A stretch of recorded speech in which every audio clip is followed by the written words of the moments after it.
અહીંયા આવતો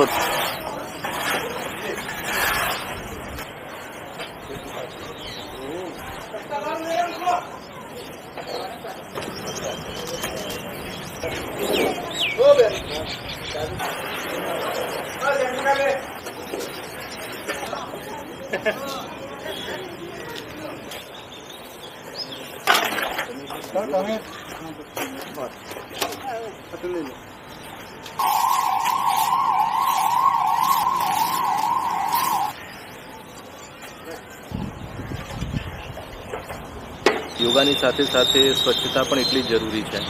એના જ ભાગરૂપે આજે કલેક્ટર કચેરીના કમ્પાઉન્ડમાં જ્યાં પણ પ્લાસ્ટિકનો કચરો પડ્યો એના નિકાલ માટે સમગ્ર સ્ટાફ એકત્ર થઈ અને સ્વચ્છતા ઝુંબેશ હાથ ધરેલી છે. ખાસ કરીને મોટા પ્રમાણમાં અરજદારો આ વિસ્તારમાં ઓફિસમાં આવતા હોય છે અને એના કારણે ક્યાંક ને ક્યાંક વધારે પ્રમાણમાં પ્લાસ્ટિકનો કચરો ભેગો થાય છે.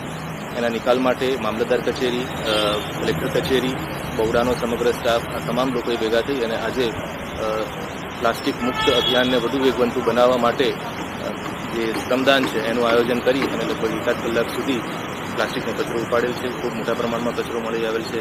અહીંયા આવતા નાગરિકોને પણ વિનંતી કે જ્યારે આપ આવો ત્યારે કચરો જ્યારે પણ આપની પાસે એવી કોઈ વસ્તુ હોય કે જેમાં વેસ્ટ હોય છે એને ડસ્ટબિનમાં નાખો અને જેમ તેમ ન ફેંકતા પર્યાવરણનું જતન કરીએ અને ભરૂચને ક્લીન અને ગ્રીન બનાવીએ. ધન્યવાદ.